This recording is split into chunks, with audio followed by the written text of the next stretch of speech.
지민아, 나 좀 도와줘. 나 지금 큰일 났어. 선생님, 절대 그 음식 더 드시면 안 돼요. 약도 마찬가지고요. 이거 보통 약이 아니에요. 이런 약은 의사가 처방하는 약이 아니라고요. 이거 감시 카메라예요. 누군가 선생님 행동을 다 지켜보고 있었던 거예요. 선생님, 이건 보험 사기일 가능성이 높아요. 제 친구 중에 경찰서 다니는 애가 있는데 한번 물어볼게요. 그 전까지는 아무것도 모르는 척 하셔야 해요. 음식은 드시는 척만 하고 버리시고, 약도 마찬가지로요. 아들 민호가 저를 위해 들었다던 보험, 알고 보니 10억짜리 생명보험이었습니다. 제가 사고나 질병으로 사망하면 민호가 수령하는 조건이었어요. 하나뿐인 아들이 내 뱃속에서 10달 동안 품었던 그 아이가 고작 돈 때문에 어미를 이렇게까지 할 수 있을까요? 자식 키워보신 어머니들은 이 마음 이해하실 거예요.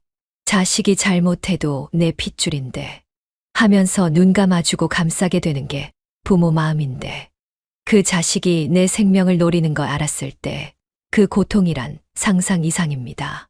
세월이 약이라고 하지만 이 나이 되고 보니 자식 상처만큼은 시간이 지나도 낫질 않더라고요. 안녕하세요. 저는 올해 72세 박곡자입니다. 본격적인 이야기 시작 전에 구독과 좋아요 눌러주시면 저에게 큰 힘이 됩니다. 그럼 시작하겠습니다.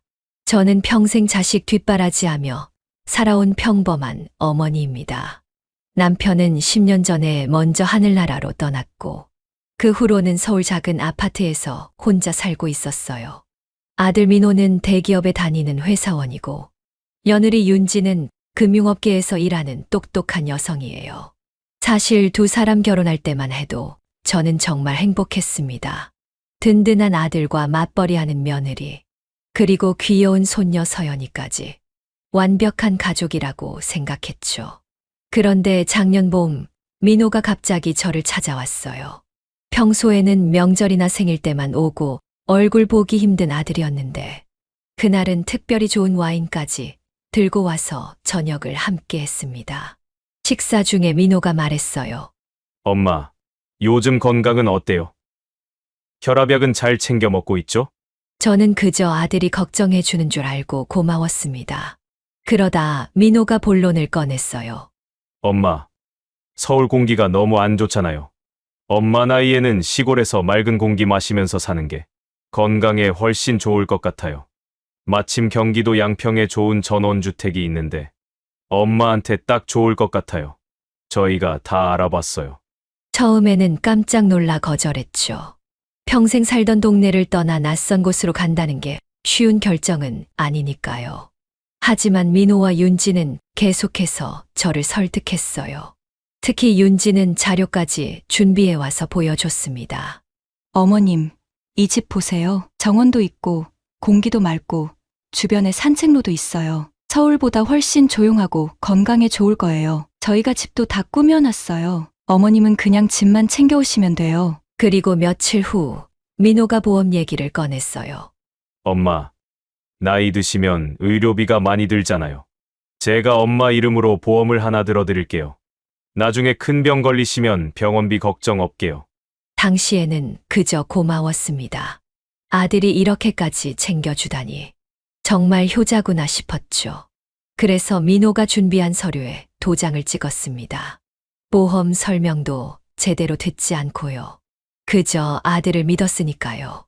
결국 한 달 뒤 저는 30년 넘게 살던 서울 아파트를 팔고 양평의 전원주택으로 이사했습니다. 이사 당일 민호와 윤지가 함께 와서 집 구석구석을 설명해 주었어요. 부엌에는 식재료가 가득 채워져 있었고 화장실에는 세수건이, 침실에는 편안한 침구가 준비되어 있었죠. 엄마, 여기 긴급 연락망이에요. 무슨 일 있으면 바로 연락하세요. 저희가 자주 찾아올게요. 민호는 그렇게 말하며 냉장고에 자석으로 메모를 붙였습니다. 그리고 윤지는 약통을 꺼내며 말했어요.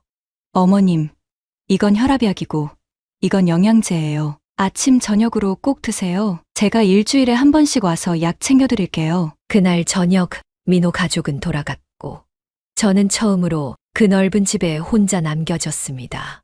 창문 밖으로 보이는 어두운 산과 들판, 도시의 밝은 불빛과 사람들의 소리에 익숙했던 저에게는 너무나 낯설었어요.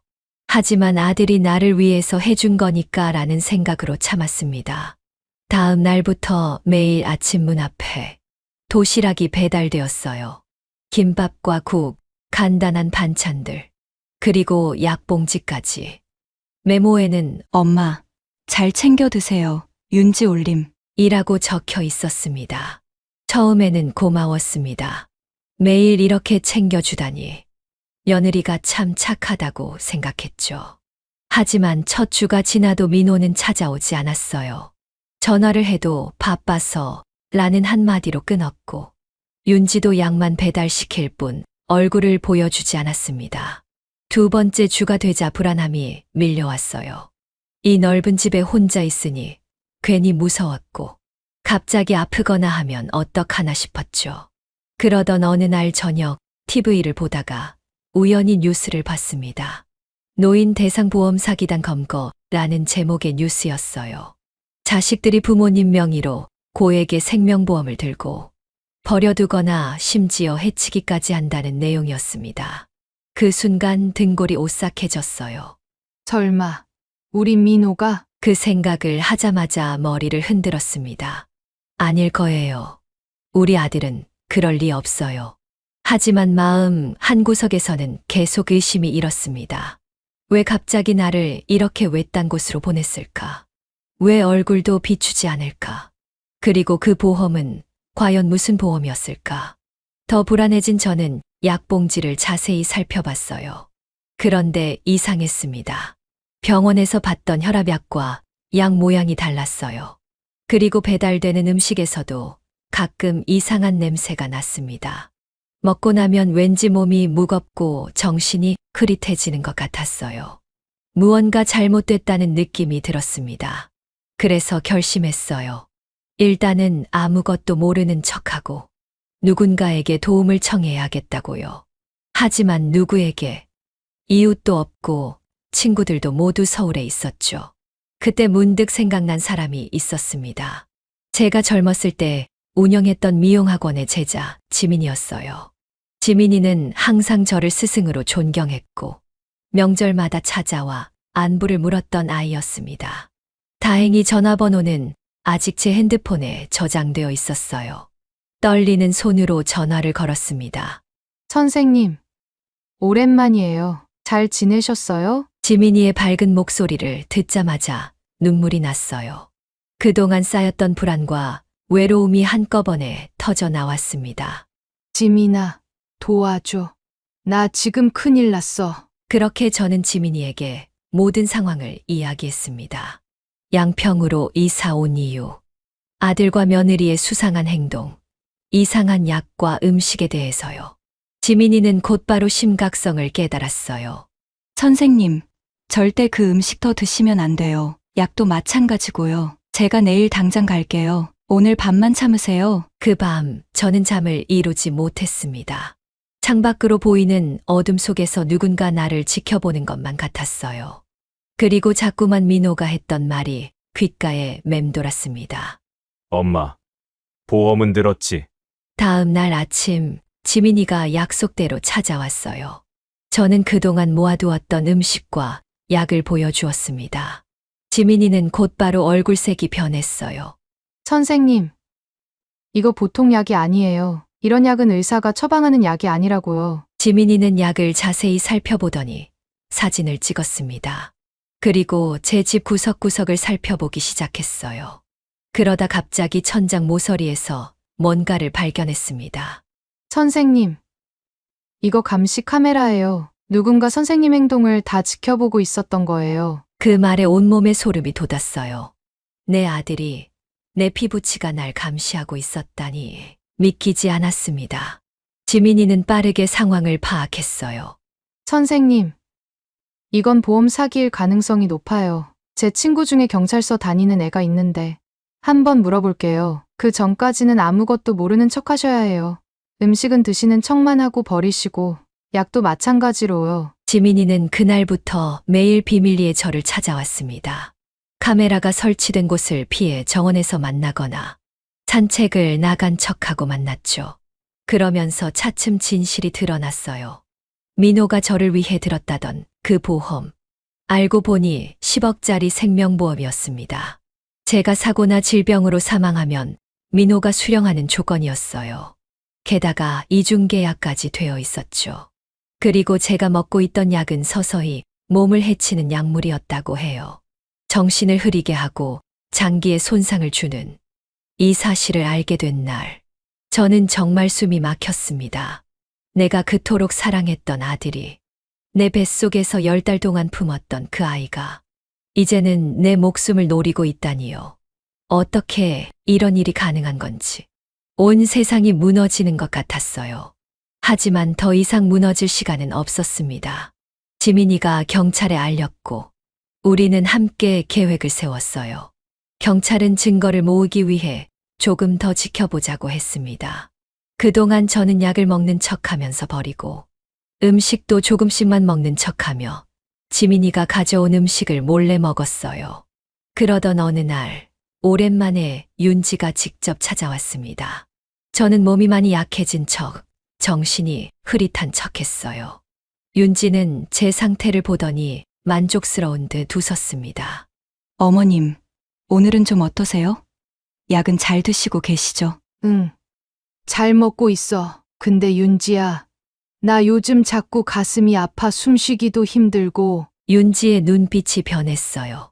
그녀는 재빨리 핸드폰을 꺼내 민호에게 전화를 걸었습니다. 여보, 어머님 상태가 많이 안 좋아진 것 같아요. 가슴 통증도 있고. 네, 알겠어요. 전화를 끊은 윤지는 제게 약을 한 움큼 내밀었어요.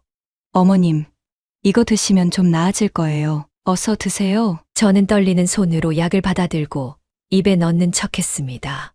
그러곤 물을 마시는 척하며 약을 몰래 베개 밑으로 숨겼어요. 윤지는 그 모습을 유심히 지켜보더니 고개를 끄덕였습니다.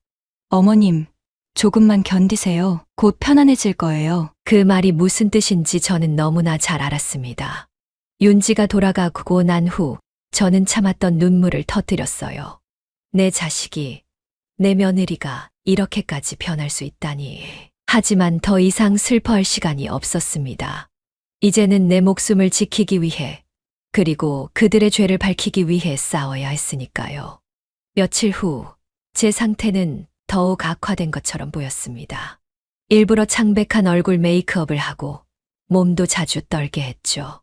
침대에 누워 신음소리도 내고 가끔은 헛소리도 했어요.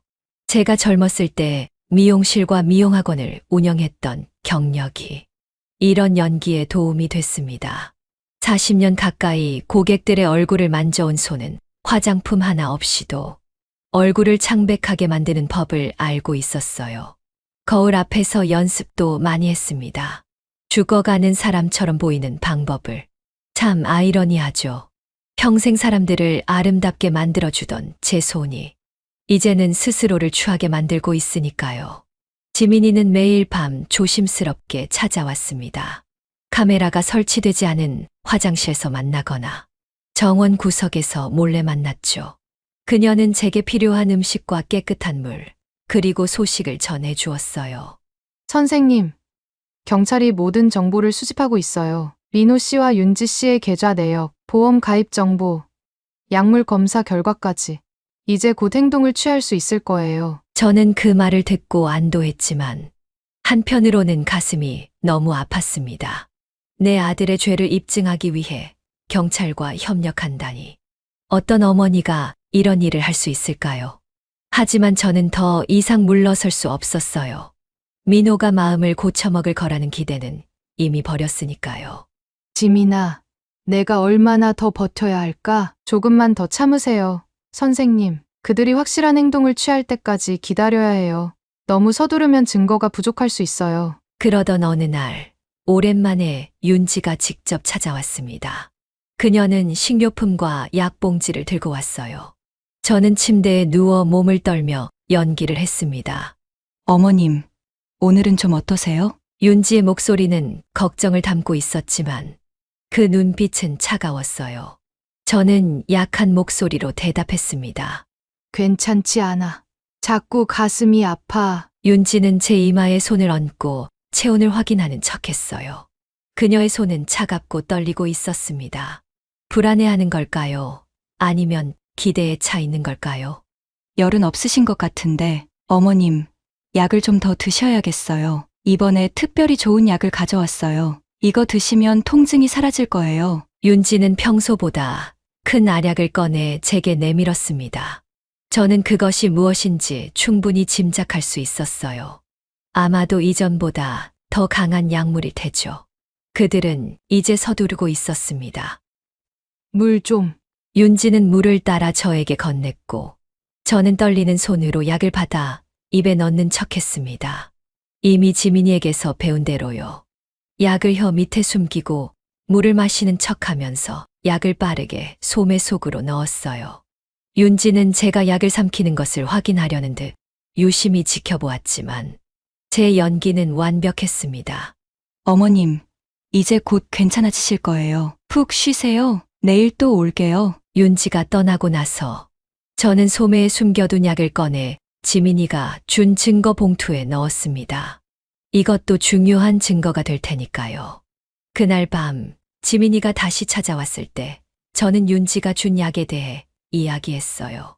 지민아, 오늘 윤지가 가져온 약은 평소보다 달랐어. 더 컸고 색도 조금 달랐어. 지민이는 봉투에 담긴 약을 살펴보더니 얼굴색이 변했습니다. 선생님, 이건 정말 위험한 약 같아요. 바로 검사실에 보내봐야겠어요. 다음 날 검사 결과가 나왔고 우리의 예상은 맞았습니다. 그 약은 심장마비를 유발할 수 있는 강력한 약물이었어요. 이제 그들은 서둘러 저를 죽이려고 했던 것입니다. 경찰은 즉시 행동에 나섰습니다. 지민이의 친구인 강 형사가 저희 집에 찾아와 앞으로의 계획을 설명해 주었어요. 박 여사님, 이제 증거가 충분합니다. 하지만 그들을 확실하게 체포하기 위해서는 마지막 한 가지가 더 필요합니다. 그들이 직접 행동을 취하는 모습을 잡아야 해요. 강 형사의 계획은 이랬습니다. 제가 쓰러져 의식을 잃은 것처럼 연기하고 그들이 취하는 모든 행동을 감시 카메라로 녹화하는 것이었죠. 그리고 그들이 보험금을 청구하는 과정까지 지켜보는 거였어요. 저는 망설임 없이 동의했습니다. 이제 와서 물러설 순 없었으니까요. 다음 날부터 본격적인 죽음 연기가 시작되었습니다. 아침에는 평소처럼 배달된 음식을 조금 먹는 척하고 약도 먹는 척했어요. 그리고 오후쯤 갑자기 가슴을 움켜쥐며 바닥에 쓰러졌습니다. 한동안 신음소리를 내다가 점점 조용해졌어요. 감시 카메라는 이 모든 과정을 찍고 있었습니다. 예상대로 그날 저녁 윤지가 먼저 집에 도착했습니다. 그녀는 저를 발견하고 놀란 척했지만 이상하게도 구급차를 부르지 않았어요. 대신 바로 민호에게 전화를 걸었죠. 여보, 어머님이 쓰러지셨어요. 네, 맥박이 없어요. 구급차는, 아니, 일단 당신이 와요.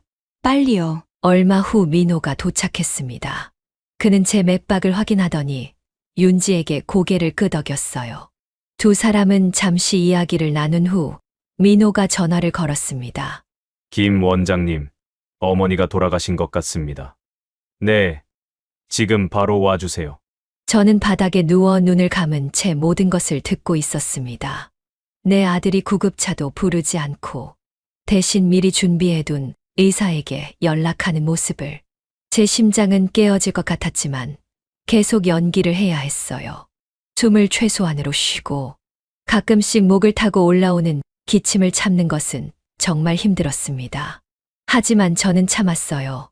지민이에게 배운 대로 숨을 천천히 아주 얕게 쉬면서요. 1시간 후 김민수라는 의사가 도착했습니다. 그는 형식적으로 제 상태를 확인하더니 사망 진단서를 작성하기 시작했어요. 자연사로 처리하겠습니다.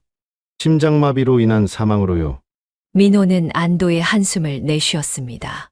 그리고 의사에게 봉투를 건넸어요. 아마도 뇌물이겠죠. 감사합니다. 원장님.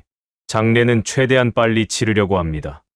의사가 떠난 후 민호와 윤지는 서로를 끌어안았습니다. 그들의 얼굴에는 기쁨이 넘쳐 보였어요. 내가 죽었다고 생각하니 기뻐하는 내 아들과 며느리. 그 순간의 아픔은 말로 표현할 수 없었습니다. 드디어 끝났어. 이제 곧 모든 게 해결될 거야. 민호의 목소리는 기대에 차 있었어요. 그들은 장례식장에 연락을 했고 다음 날 아침 제 시신을 이송하기로 했습니다. 저는 밤새 그렇게 누워 있어야 했어요. 차가운 바닥에 움직이지도 못한 채로. 다행히 두 사람은 제 옆에 머물지 않고 따로 방에 가서 잠을 청했습니다. 아마도 시신과 함께 있는 것이 불편했던 모양이에요. 그날 밤 지민이가 조심스럽게 집 안으로 들어왔습니다. 그녀는 모든 상황을 지켜보고 있었어요. 카메라 뒤에서요. 지민이는 제게 다가와 작은 목소리로 속삭였습니다. 선생님, 괜찮으세요? 조금만 더 참으세요. 내일 아침이면 장례식장으로 이동하게 될 거예요. 거기서는 저희가 준비한 직원이 도와드릴 겁니다. 저는 눈을 살짝 떠 지민이를 바라보았습니다. 그리고 작게 고개를 끄덕였어요. 지민아, 고마워. 내 딸이 있었으면 너처럼 됐을 텐데. 지민이의 눈에 눈물이 고였습니다. 그녀는 제 손을 꼭 잡아주었어요. 선생님, 절대 포기하지 마세요. 우리가 이길 거예요. 정의는 반드시 승리합니다. 그날 밤은 제 인생에서 가장 길고 어두운 밤이었습니다. 바닥에 누워 죽은 척하면서 내 아들이 내 장례를 준비하는 소리를 듣고 있었으니까요. 마치 악몽 같았지만 이것은 현실이었습니다. 제가 사랑으로 키운 아들이 저를 배신한 현실이요. 다음 날 아침 장례식장 직원들이 도착했습니다. 그들은 이미 경찰과 계획을 공유하고 있었어요. 저는 침대 시트로 덮인 채 들것에 실렸고 장례식장으로 이송되었습니다. 민호와 윤지는 장례 절차를 상의하기 위해 함께 따라왔어요. 장례식장에 도착한 후 저는 잠시 냉동실에 안치되었습니다. 지민이가 미리 준비해둔 특수 장치 덕분에 저는 추위에 얼어붙지 않을 수 있었어요. 그리고 경찰은 그곳에 특수 마이크를 설치해 민호와 윤지의 모든 대화를 녹음할 수 있었습니다. 이제 마지막 단계만 남았습니다. 민호가 보험금을 청구하는 것. 그리고 우리가 그 순간을 포착하는 것이었죠. 제 인생에서 가장 큰 연기가 시작되려 하고 있었습니다. 다음 날 아침 저는 장례식장으로 이송되었습니다. 물론관에 들어가지는 않았고 냉동실에 안치되었죠. 지민이가 미리 장례식장 직원과 경찰에게 상황을 설명해 두었기 때문에 가능한 일이었어요. 민호는 바로 보험사에 연락을 취했습니다. 10억 원의 보험금을 청구하기 위해서요. 저는 냉동실 안에서 모든 상황을 듣고 있었어요. 지민이가 특수 장치를 설치해 줬거든요. 안녕하세요. 하나생명보험입니다. 무엇을 도와드릴까요? 네. 제 어머니 박옥자 씨 사망 보험금을 청구하려고 합니다. 어젯밤에 돌아가셨어요. 네. 삼가 고인의 명복을 빕니다. 청구 절차를 안내해 드리겠습니다. 사망 원인이 무엇인가요? 자연사입니다. 심장마비로요. 네. 그럼 사망 진단서와 함께 서류들이 필요합니다. 민호는 모든 절차를 차분하게 진행했습니다. 마치 오래전부터 준비해온 것처럼요. 민호는 보험금을 받기 위한 약속 시간까지 잡았어요. 다음 날 오후 2시 보험사 본사에서요. 저는 냉동실 안에서 모든 것을 들으며 마음을 다잡았습니다. 내일이면 모든 것이 끝나겠구나. 그날 밤 지민이가 몰래 저를 냉동실에서 꺼냈습니다. 우리는 이미 계획대로 움직이고 있었어요. 경찰은 모든 증거를 확보했고 이제 마지막 단계만 남았습니다. 선생님, 내일 보험사에서 민호 씨와 윤지 씨를 체포할 거예요. 선생님은 그때 나타나시면 돼요. 정말 괜찮으시겠어요? 제 대답은 단호했습니다. 괜찮아. 이제 더 이상 슬프지 않아. 그저 진실을 밝히고 싶을 뿐이야. 다음 날 오후 저와 지민이는 보험사 건물 앞에 도착했습니다. 경찰들은 이미 건물 안에서 대기하고 있었어요. 저는 검은 선글라스와 모자로 얼굴을 가렸습니다. 아직은 민호에게 제 모습을 보여주고 싶지 않았거든요. 정확히 2시 민호와 윤지가 보험사 건물로 들어왔습니다. 두 사람은 자신감에 차 있는 모습이었어요. 손에는 사망진단서와 각종 서류가 들려 있었죠. 저는 그 모습을 멀리서 지켜보았습니다. 내 아들이 내 죽음을 증명하러 온 것이라니. 마음이 무너져 내렸지만 이제 돌이킬 수는 없었어요.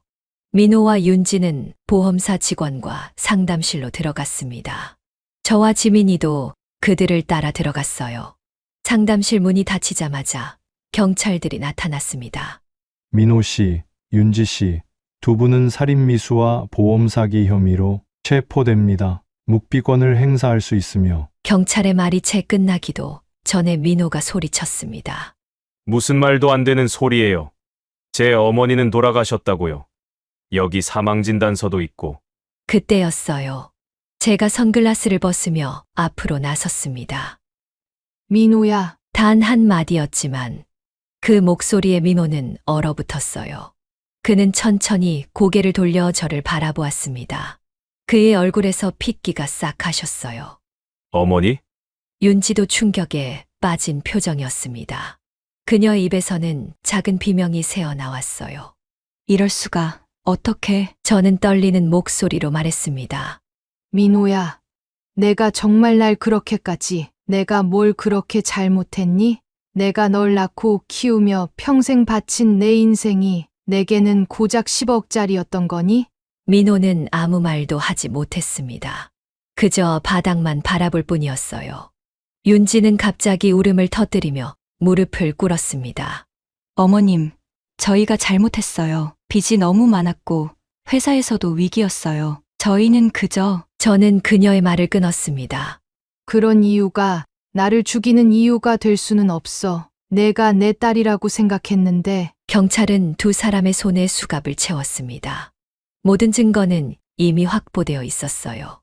감시 카메라 영상, 약물 분석 결과, 의사의 자백까지.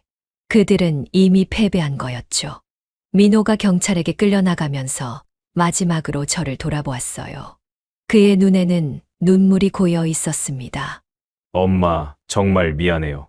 하지만 이미 늦었어요. 용서할 수 없는 선을 넘어버린 거니까요. 저는 그저 묵묵히 아들이 경찰차에 실려가는 모습을 지켜보았습니다. 내 가슴 속에는 슬픔보다는 공허함이 더 컸어요. 그로부터 1년이 지났습니다. 민호와 윤지는 재판을 통해 각각 15년과 12년형을 선고받았어요.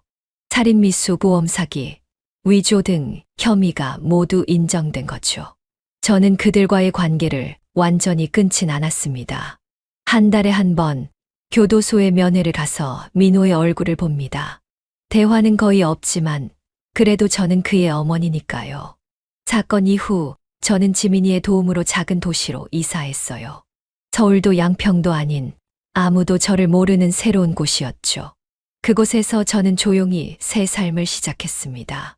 작은 아파트를 얻어 혼자 살기 시작했고 근처 노인복지센터에서 미용 봉사 활동을 시작했어요. 저는 제 경험을 다른 노인분들과 나누기 시작했습니다. 특히 자식들과의 관계에서 조심해야 할 점들, 재산 관리 방법, 보험, 계약 시 주의사항 등을 알려드렸어요. 제 이야기를 들은 많은 어르신들이 눈물을 흘리시며 공감해 주셨습니다. 저 같은 경우까지는 아니더라도 자식들에게 상처받은 경험은 다들 한두 가지씩 있으시더라고요. 가장 감사한 일은 손녀 서연이와의 관계였습니다. 서연이는 이제 중학생이 되었는데 부모님이 교도소에 있다는 사실을 알게 된 후에도 저를 찾아와 주었어요. 처음에는 조심스럽게 다가왔지만 점차 마음을 열고 할머니를 찾아오기 시작했죠. 할머니, 엄마 아빠가 정말 그런 짓을 했어요? 어느 날 서연이가 물었을 때 저는 솔직하게 대답했습니다. 응, 그랬어. 하지만 그건 내 잘못이 아니야. 엄마 아빠도 너무 힘들고 절박했던 거야. 서연이는 저를 꼭 안아주었어요. 할머니, 저는 절대 할머니를 떠나지 않을 거예요. 약속해요. 그 말이 저에게 얼마나 큰 위로가 되었는지 모릅니다. 모든 것을 잃은 것 같았던 순간에도 이렇게 새로운 희망이 생기는구나 싶었어요. 요즘 저는 매일 아침 일찍 일어나 공원을 산책합니다. 새들의 지저귐을 들으며 자연의 아름다움을 느끼고 살아있음에 감사해요. 비록 제 인생이 제가 원했던 대로 흘러가지는 않았지만 이제는 제 삶의 주인이 되어 살고 있습니다. 가끔은 그날의 기억이 악몽처럼 찾아오기도 합니다. 내 아들이 내 죽음을 바랐다는 그 끔찍한 진실. 하지만 이제는 그 아픔을 품고 살아가는 법을 배웠어요. 용서가 완전히 되지는 않았지만 증오로 남은 삶을 낭비하고 싶지는 않으니까요. 제 이야기를 통해 많은 부모님들께 경각심을 드리고 싶습니다. 자식을 너무 믿는 것도 때로는 위험할 수 있어요. 특히 재산이나 보험, 계약 관련해서는 더더욱 조심하셔야 합니다. 저의 이야기는 여기까지입니다. 사연이 마음에 와닿았다면 구독과 좋아요 꼭 눌러주세요. 그리고 댓글로 여러분의 생각도 나눠주세요. 여러분의 앞날에 항상 행복과 건강이 함께하길 바랍니다. 사연 세상이었습니다. 감사합니다.